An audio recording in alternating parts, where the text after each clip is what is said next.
Ya, assalamualaikum warahmatullahi wabarakatuh.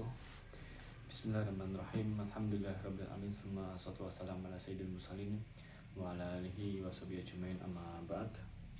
Hari ini kita masih membahas tentang fikih nikah ya. Dalam kitab Ahkamul Usrah fi Syariah Al-Islamiyah karya Dr. Ali Ahmad Al-Qulaisi rahimahullah. Ya, terakhir kita membahas tentang hukum ihdad ya. Hukum ihdad itu yang berkaitan dengan batasan-batasan atau larangan-larangan ketika istri ditinggal meninggal ya. Jadi ketika istri suaminya meninggal seperti itu. Dan hari ini kita coba membahas tentang bab yang baru gitu ya. Tentang ilah ya. Tentang ihdad ya.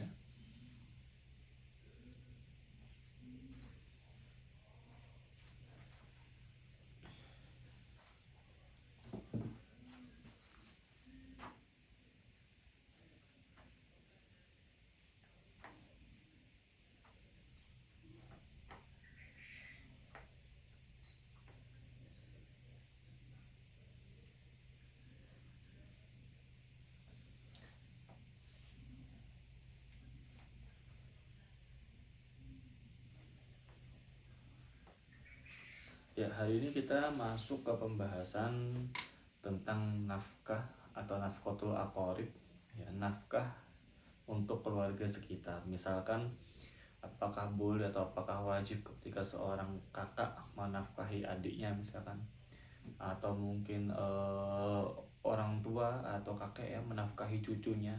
Nah, nanti akan kita bahas di sini bagaimana ya nafkah aqarib atau nafkah yang berkaitan dengan keluarga. Jadi bukan sesuatu yang kalau nafkah suami ke istri wajib, bapak ke anak wajib ya. Tapi ini yang berkaitan dengan di luar itu. Jadi di luar dari nafkah bapak ke anak atau suami ke istri. Ya, termasuk diantaranya misalkan dari istri ke suami misalkan. Atau dari anak ke bapak ya, anak ke orang tua. Nah, itu adalah masuk dari nafkatul aqarib atau nafkah yang dikeluarkan ya oleh seseorang di mana itu tidak menjadi kewajiban utama ya, bisa menjadi wajib tapi tidak menjadi kewajiban utama ya. Seperti sebagaimana bapak menafkahi anaknya, begitupun juga suami menafkahi istrinya. Bapak menafkahi anaknya selama itu ya masih masa anak-anak ya, masih masa pertumbuhan ya, belum dia bisa bekerja, belum dewasa, maka itu menjadi wajib. Kalau dalam Syafi'i, bapak menafkahi anaknya itu menjadi wajib sampai dia bisa bekerja, mampu untuk bekerja. Kalau dia balik dan dia belum bisa bekerja, dia belum mampu bekerja, dia balik nih, sudah balik tapi dia belum mampu bekerja. Misalkan dia balik, sudah baik tapi dia belum mampu bekerja karena mungkin, mohon maaf, karena cacat misalkan, karena misalkan dia autis misalkan, atau karena satu hal lainnya. Beda dengan misalkan dia sudah balik tapi dia mampu bekerja, tapi saat itu belum bisa bekerja, belum dapat bekerja. Kenapa? Karena pendidikan. Beda ya. Jadi dia dua hal nih. Yang pertama, dia belum mampu bekerja karena tadi cacat, autis, karena memang ya kondisinya seperti itu gitu ya. Nah, yang kedua adalah dia mampu bekerja tapi dia belum dapat bekerja karena pendidikan, karena ya mungkin masih dalam proses magang atau vokasi atau apa. Jadi macam-macam halnya ya. Nah, maka yang wajib adalah yang pertama, seorang bapak wajib menafkahi anaknya, yang pertama. Adapun yang kedua tidak wajib tetapi menjadi sunnah. Kenapa? Karena dia sudah mampu bekerja, namun mungkin ya karena menghendaki untuk pendidikan, silahkan pendidikan, jadi bekerja dikesampingkan dan lain-lain. Tapi itu tidak menjadi wajib tapi sunnah. Dalam artian ya, Islam itu kan memandang tidak hanya orang-orang yang mampu saja. Kalau Islam memberikan syariat bapak wajib menafkahi anaknya sampai lulus pendidikan, coba apa yang terjadi? Apa yang terjadi ketika syariat Islam mewajibkan seorang bapak menafkahi anaknya sampai dia lulus pendidikan? Nah, sekarang pertanyaannya, apakah syariat itu lahir ya dan diperuntukkan khusus untuk pada saat ini yang sudah ada pendidikan modern seperti ini? Tidak. Dan zaman Nabi Muhammad dulu atau zaman Khalifatul Rasyidin apakah ada jenjang pendidikan SMP, SMA, kuliah? Tidak ada, ya kan? Ada pendidikan ada, tapi tidak ada jenjang pendidikan modern seperti saat ini. Nah, maka dari itu, ya, anak Islam itu, syariat Islam itu dia solihun likuli zaman, memakan dia bisa cocok, bisa sesuai, menyesuaikan dalam apa, setiap zaman dan tempat. Maka dari itu, ya, Islam tidak mewajibkan. Kalau wajib jadi nanti bahaya ini. Kenapa bahaya? Ya, karena zaman dulu belum ada pendidikan formal seperti saat ini. Ya, pendidikan modern seperti saat ini belum ada. Ya. Dan konsep kehidupan zaman dulu, siklus kehidupan zaman dulu berbeda dengan saat ini. Zaman dulu mungkin lebih sederhana. Maka dari itu anak usia belasan sudah bisa menikah, dan dalam syariat tidak ada masalah ketika dia sudah matang untuk menikah. Gitu ya. Nah, maka dari itu konsep kehidupan, siklus kehidupan zaman dulu berbeda dengan saat ini. Saat ini mungkin harus pendidikan dulu SD, SMP, SMA, bahkan sekarang sudah kuliah, harus kuliah, ya. Ditanamkan dulu itu nilai-nilai kehidupan gitu kan, dalam apa namanya jenjang kuliah, dalam apa saat SMA gitu ya, nilai-nilai jati diri dan lain-lain. Ya, mungkin zaman dulu itu sudah tersirat, sudah apa namanya, bisa diambil dari bagaimana dia menjalani kehidupan. Oh, seperti ini gitu. Jadi lebih simpel zaman dulu. Contoh misalkan berdagang, apakah zaman dulu ada ilmu ekonomi? Apakah zaman dulu ada ilmu manajemen? Ada, tapi tidak terumuskan seperti saat ini. Harus kita kalau mau mengambil ilmu ekonomi, ilmu manajemen, harus kita sekolah tinggi, universitas gitu ya. Tapi zaman dulu seperti apa? Zaman dulu ya sudah langsung praktek dia. Datang ke pasar, datang ke perdagangan, dia mau bekerja, mungkin lebih mudah cari pekerjaan dari dulu. Ya, dia datang, saya mau bekerja gini-gini, cari, datang satu-satu. Ya. Diterima, langsung bekerja. Dan sekarang, ya kan, pekerjaannya dikit, penipunya banyak. Gitu. Ya, itu link penipuan itu ya. Bekerja di SPPG gini-gini, link penipuan. Jadi kan seperti itu. Ya. Zaman dulu mungkin komplektivitas kehidupannya nggak seperti sekarang. Zaman sekarang banyak. Maka dari itu, ya, kita kembali ke nafkah. Islam tidak mewajibkan seorang bapak menafkahi anaknya sampai itu tamat pendidikan. Tapi sampai apa? Sampai dia sampai dia mampu bekerja. Adapun jika dia sudah mampu tapi dia belum bisa bekerja, maka sunnah hukumnya. Gitu ya. Kenapa? Yang ketiga adalah tidak semua bapak, ya, tidak semua rumah tangga memiliki fiskal yang baik, fiskal yang mumpuni, cukup untuk apa sampai anaknya selesai kuliah misalkan. Gitu ya. Kalau misalkan, oh alhamdulillah anaknya dapat beasiswa gini-gini, tapi bapaknya tidak mampu ngasih uang tuh ke anaknya, ngasih uang jajan, ngasih uang buku belum, tapi ya sudah, anaknya kerja nggak apa-apa. Nah, dalam kasus ini kan berarti apa? Ya, kalau dia bapak itu wajib menafkahi anaknya sampai itu tamat pendidikan, maka bapaknya berdosa, gitu ya, berdosa, gitu. Nah, maka dari itu tidak wajib, tetapi menjadi sunnah, bahkan sunnah muakkadah, sebagian ulama mengatakan seperti itu. Nah, itu tadi tentang nafkah. Adapun nafkah suami ke istri menjadi wajib selama masa pernikahan. Adapun jika selesai, ya sudah selesai, dia tidak menikah, cerai misalnya, talak atau sudah meninggal, ya, maka tidak ada nafkah. Ya, dan sudah meninggal, adiknya menuntut, adik istri misalkan, adik ipar menuntut bahwasanya suaminya harus tetap memberikan nafkah kepada almarhumah. Nggak boleh, nggak ada itu. Karena sudah meninggal, sudah cerai misalkan. Istrinya menuntut nafkah untuk dirinya, bukan untuk anaknya, tapi untuk dirinya, memang nggak ada. Gitu ya, nggak ada. Adapun nafkah untuk anak tadi batasannya adalah apa? Dia sudah mampu bekerja, silakan. Ya, maka sudah tidak perlu memberikan nafkah, tapi berubah menjadi sunnah, wajib menjadi sunnah. Masih anak-anak misalkan, dia bercerai sama istrinya, lalu dia punya anak 2 misalkan. Yang satu sudah dewasa, sudah bisa bekerja, maka tidak perlu diberikan nafkah, hanya sunnah saja. Mau diberikan afdol lebih baik, tidak diberikan pun tidak mengapa. Yang kedua, masih kecil, mau SD misalkan, maka tetap wajib diberikan nafkah dia anak itu. Maka ketika dia bercerai, si suami memberikan nafkah kepada siapa? Kepada istrinya untuk anaknya itu saja. Itu yang wajib. Kalau misalkan ada plus untuk si yang besar, silahkan, nggak ada masalah. Kalau ada plus untuk istrinya, nggak ada masalah. Ada tambahan misalkan, ini saya kasih 2 juta ya untuk si bungsu, 1.200.000, sisanya bagi-bagi, nggak ada masalah, silahkan gitu ya. Dan nafkah diukur dari bagaimana kehidupan dia, bagaimana macam-macam nanti kalau kita membahas tentang nafkah ya, diukur bagaimana dia kehidupan dia seperti apa, kebutuhan dia seperti apa gitu ya. Misalkan kehidupan dia sederhana sekali, dia mungkin seorang kuli bangunan atau tukang penjual keliling gitu ya. Adapun kebutuhan anaknya besar, kenapa? Karena mungkin butuh kontrol, mungkin terapi dan lain-lain ya. Nah, maka harus diseimbangkan gitu ya, gitu. Kemudian atau mungkin sebaliknya, dia seorang saudagar kaya raya, kebutuhan anaknya mungkin hanya sebatas susu dan sekolah dan makan sehari-hari ya, maka diseimbangkan. Jangan cuma diberi udah nih 2 juta cukup, padahal dia pendapatan 20 juta plus ya. Nah gitu. Jadi inilah yang dinamakan nafkah. Nafkah itu keseimbangan ya. Dalam Islam konsep nafkah itu keseimbangan.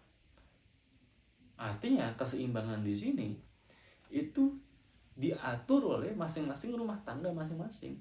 Rumah tangga A tidak bisa sama dengan rumah tangga B. Rumah tangga B tidak sama dengan rumah tangga C. Begitupun seterusnya.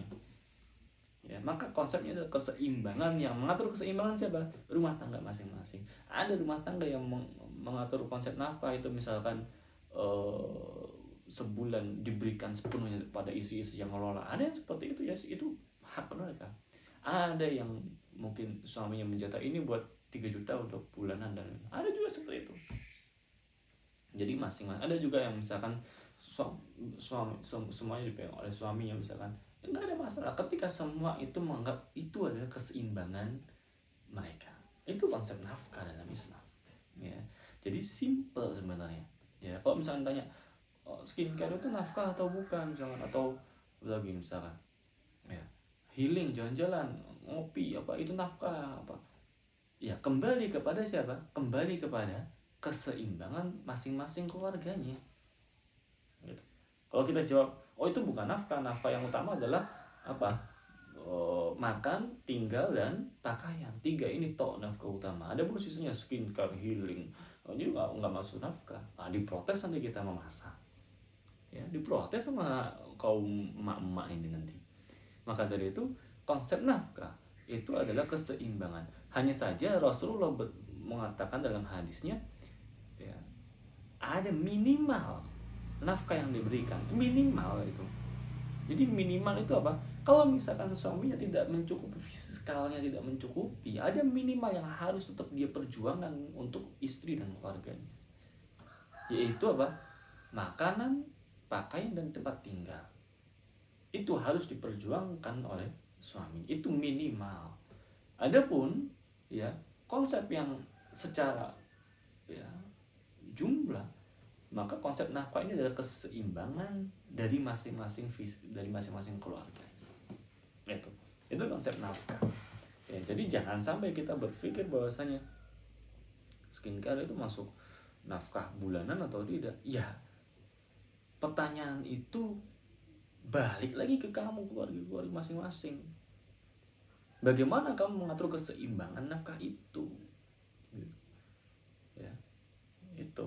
Jadi mungkin ada keluarga yang mengatakan itu wajib. Kenapa? Karena dia memiliki kebutuhan yang banyak dan fiskalnya atau income-nya bagus, masukannya bagus, ya rezekinya alhamdulillah banyak. Silahkan, gak ada masalah.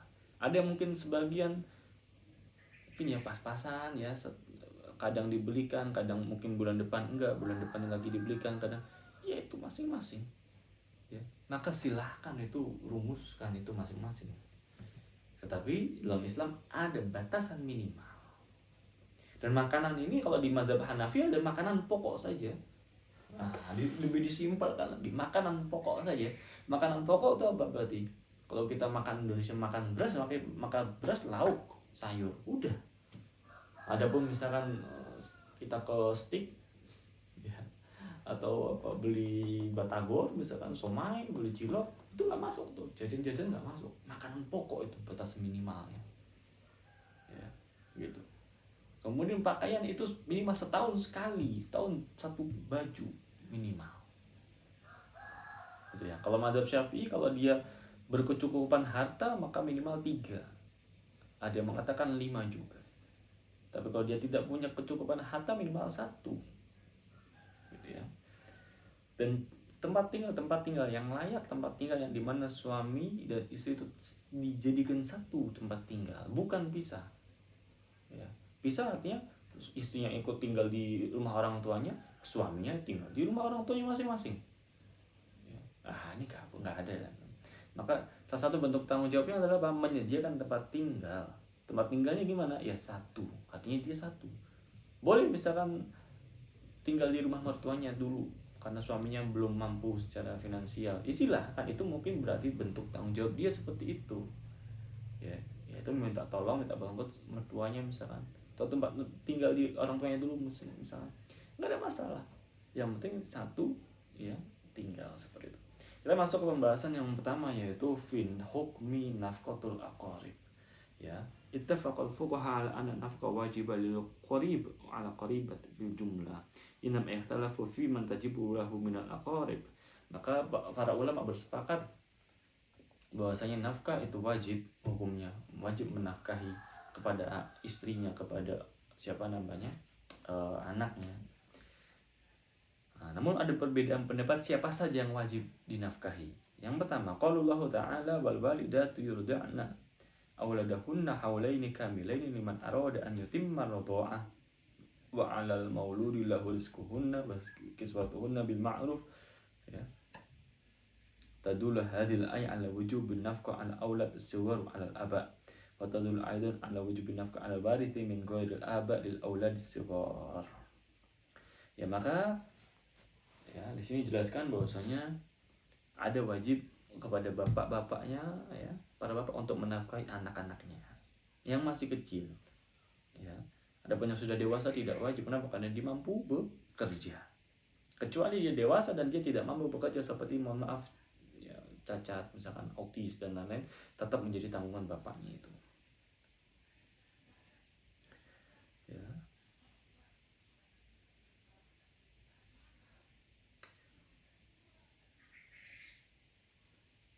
Nah kemudian wa tadullu aidan ala wujubin nafaqah al warithin min ghairil aba lil auladis syughar. Dan kepada anak yatim ya, ini ya, kepada anak yatim bapaknya sudah meninggal, hidup sama ibunya ya. Nah maka ahli waris dari bapaknya siapa? Ada kakaknya misalkan, atau siapa lagi, orang tuanya misalkan gitu ya. Misalkan ahli waris dari bapaknya wajib apa? Wajib ya, menjadi kewajiban untuk menafkahi anaknya yang kecil-kecil itu. Jadi seorang bapak meninggal, dia punya anak 2 atau 3, masih kecil-kecil semua. Anda mungkin anak usia TK, SD sama baru lahir ya. Dia meninggalkan warisan sekian juta rupiah atau sekian rumah, sekian tanah ya. Oke, sudah dibagian sudah, tapi jangan tidak sampai di situ. Kenapa ya? Dalam di sini jelaskan bahwasanya wujubun nafaqah 'alal warithin min ghairil aba. Maka ada wajib untuk menafkahi siapa? Anak-anaknya itu dinafkahi ya, agar tidak memberatkan istrinya ya, tidak memberatkan istrinya. Lil auladis, kepada anak-anaknya masih kecil. Siapa saja ya, misalkan orang tuanya ya, yang mendapatkan warisan seperti itu. Kemudian wa qala rabbuka alla ta'budu illa iyyahu bil walidaini ihsana. Wa qala Allah ta'ala ya, fa innahu subhanahu wa ta'ala amara bil ihsan ila al walidain ba'da amr bi ibadatihi wa dzalika yadullu ala wujubil infaq 'alaiha ya. Yang pertama siapa? Anak. Yang kedua orang tua, jadi bawah atas ya.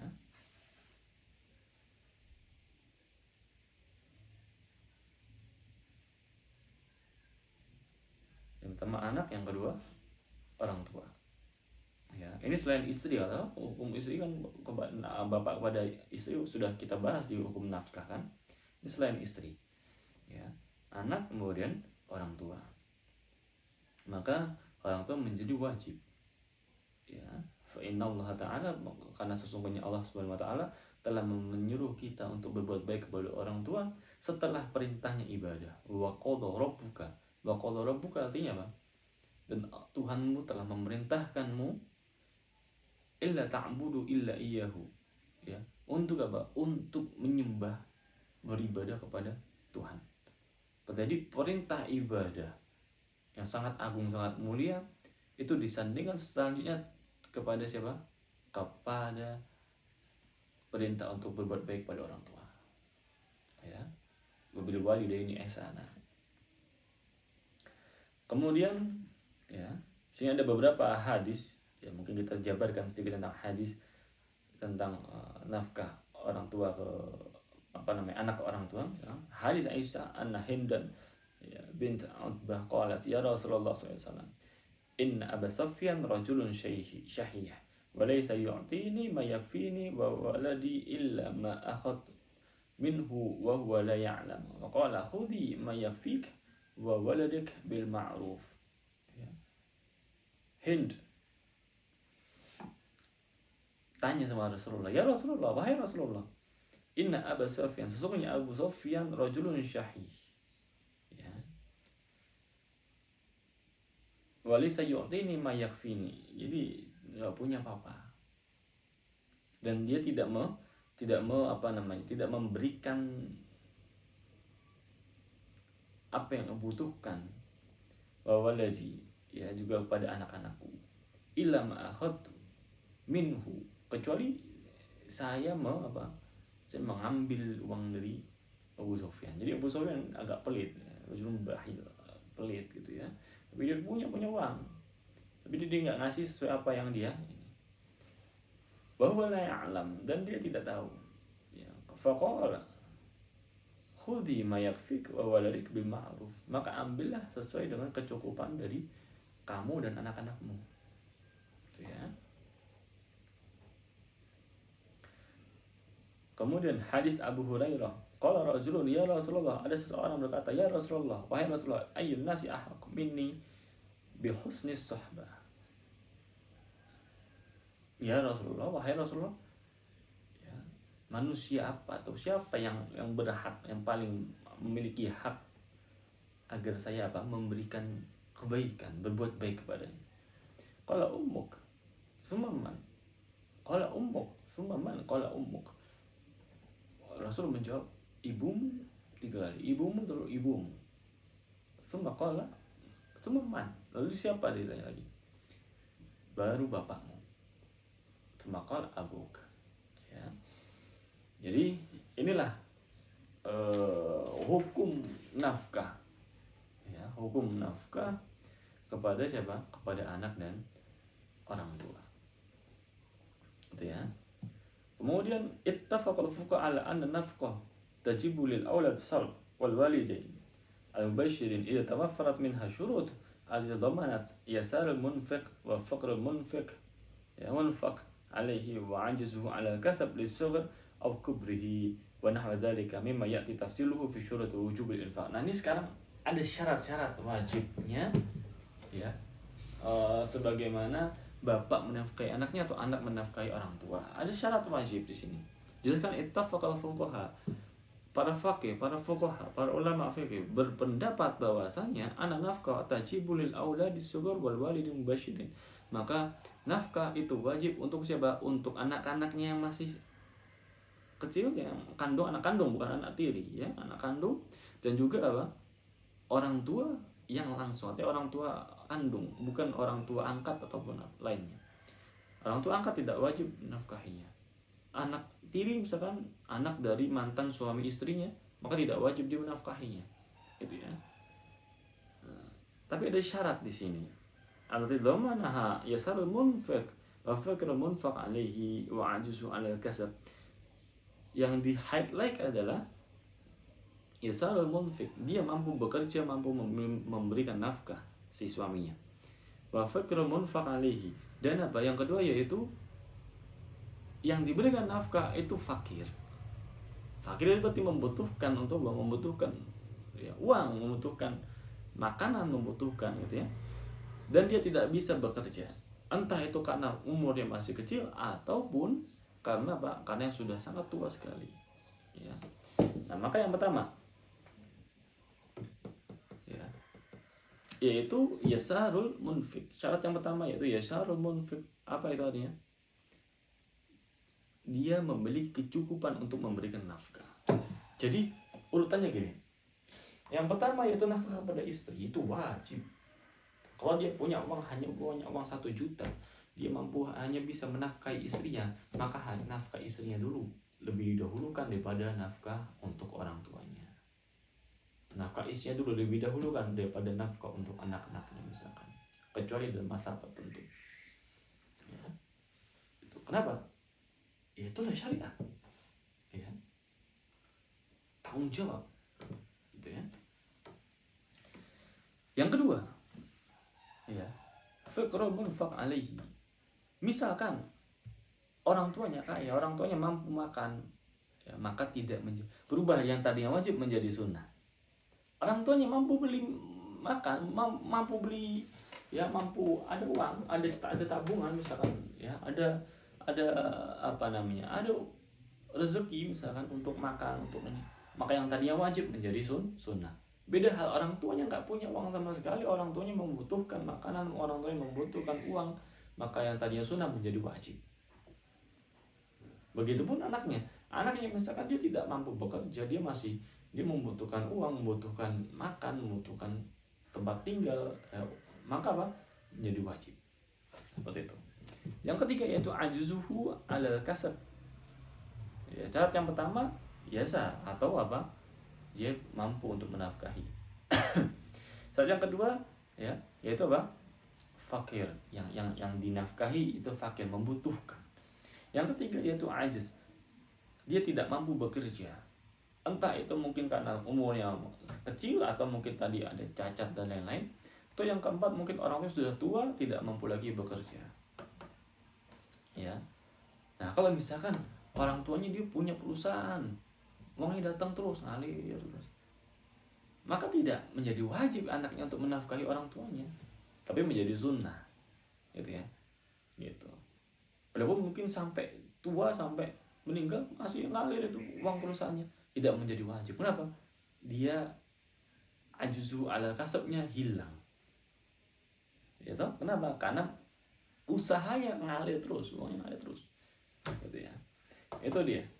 Nah, kemudian ikhtalafu fi wujubihi li ghairiha al arba'ah.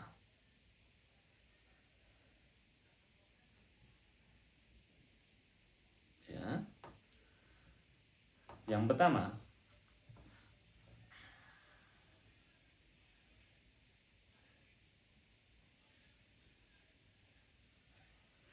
anna nafqa la tajibu illa al-awlad as-salb faqat wal walidain al-mubashirin fala tajibu lil-awlad wala lil-ajdad li-jaddad. Ya. Ini kan yang wajib orang tua kandung dan anak kandung. Adapun cucu dan kakek maka tidak menjadi wajib. Wa hadza madhhabul Malikiyah. Dan ini adalah mazhab Maliki. Wa istadalu bil adillah min al-kitab wa sunnah adalla ala wujubil infaq ala aulad wal walidi fa innaha tahussu al mubashirin minhum faqat wala tata'adda illa ghairihim. Ya. Maka karena dari dalilnya itu apa? Wal walidat sama wal aulad. Ya, anak-anak dan orang tua, maka hanya sebatas orang tua dan anak-anak yang langsung saja. Adapun kakek, nenek, cucu, cicit maka tidak menjadi wajib, berubah menjadi sunnah. Yang kedua, annaha tajibu lil furu' wa in nazalu lil usul wa in alau fala tajib li ghairihim.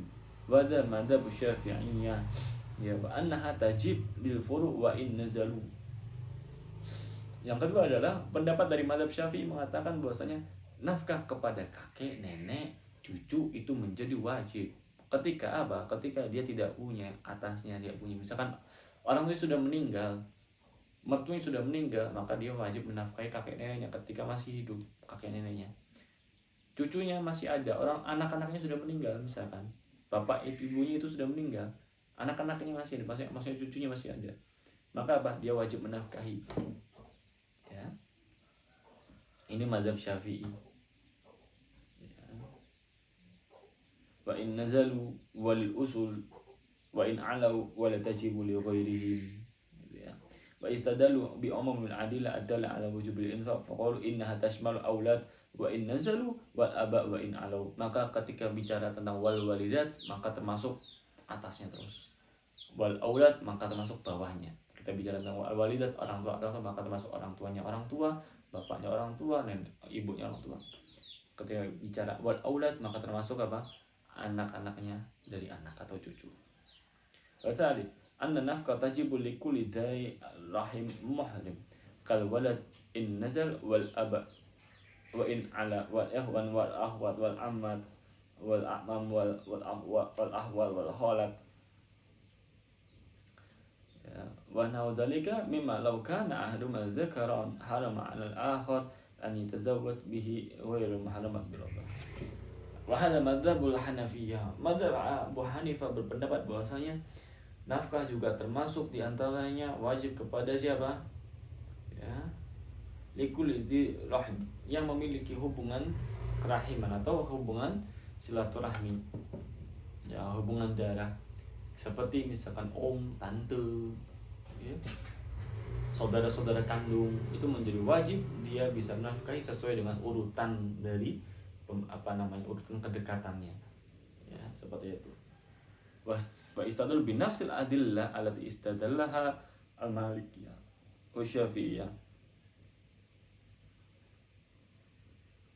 Ya.